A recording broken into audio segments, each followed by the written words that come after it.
મારો ગામનો એક મિત્ર સુરત હીરા ઘસતો હતો. ધીરે ધીરે એને હીરાના ધંધામાં ફાવટ સારી આવી ગઈ, તો તે ઘસવાનું છોડીને બજારમાં દલાલી કરવા લાગ્યો. એમાં પણ સારી કમાણી થતી હતી. ઘર ગાડી બધું વસાવી લીધા હતા. ગામમાં આવે તો અમે તો એના આગળ સાવ ફિક્કા લાગતા. કહેવત છે કે માણસ પાસે પૈસા એકલો નથી આવતો, એની સાથે અભિમાન ને પણ લેતો આવે છે. પૈસા થાય તો ઘમંડ પણ ખૂબ આવી ગયો હતો. હું પણ કોઈ ગરીબ હતો નહીં, તો પણ મારા જેવા ને પણ ગણતો હતો નહીં. પછી મારાથી નીચલી કક્ષાના લોકોને તો શું વાત કહેવી.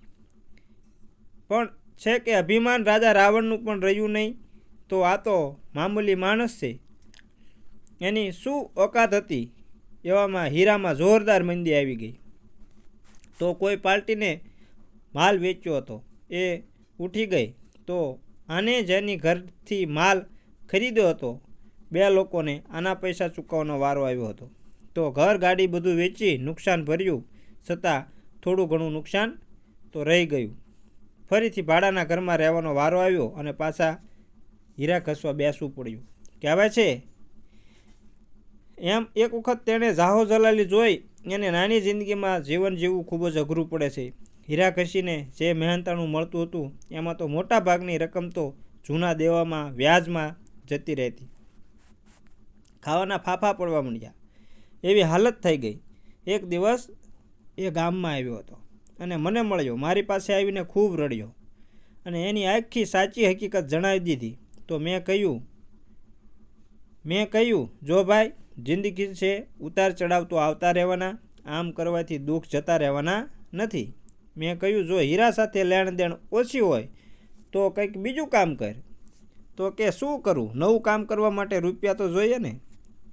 મારી પાસે બિલકુલ નથી, ઉપરથી માથે દેવું છે.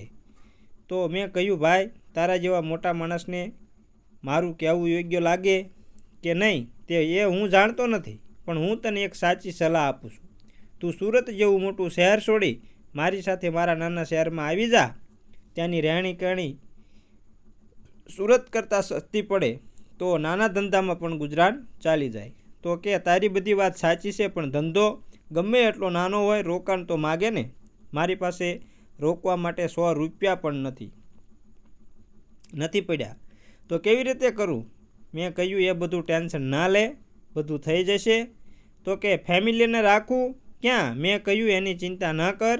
મેં રોકાણ માટે એક જૂની બિલ્ડિંગમાં એક સસ્તો ફ્લેટ લઈને મૂકી રાખ્યો છે, જે ભાડે પણ જતો નથી. એમાં તું રહેજે અને તને એક કેબિનમાં પાનનો ગલ્લો કરી આપું છું. કે સારું? અને એને ચાલુ કર્યું.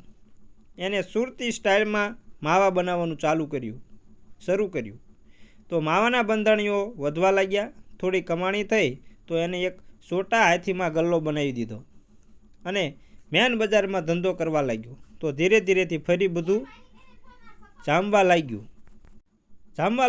તો સારી સોસાયટી, મકાન, પોતાનું જીવન છે, ચડતી પડતી આવતી જતી રહેવાની. નાસી પાસ થઈ જવું જોઈએ નહીં, મહેનત કરતા રહેવું જોઈએ. 10 વર્ષ પહેલાં 3 લાખ રૂપિયાનું માથે દેવું લઈને આવ્યો હતો. હાલમાં 30 લાખનું પોતાનું મકાન છે અને 2-3 પ્લોટ લીધા છે. નસીબની વાત છે.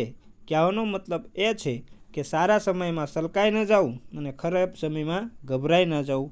જો મિત્રો આ અમારી વાર્તા સારી લાગી હોય તો અમારી ચેનલને લાઇક, શેર અને સબસ્ક્રાઈબ કરવાનું ભૂલતા નહીં. અને સાથે સાથે બેલ આઇકનને પણ દબાવી દેજો, જેથી કરી અમારી વાર્તાનું નોટિફિકેશન સૌથી પહેલાં તમને મળે અને તમને આવી વાર્તાઓ પીરસતા રહીએ. જય માતાજી મિત્રો.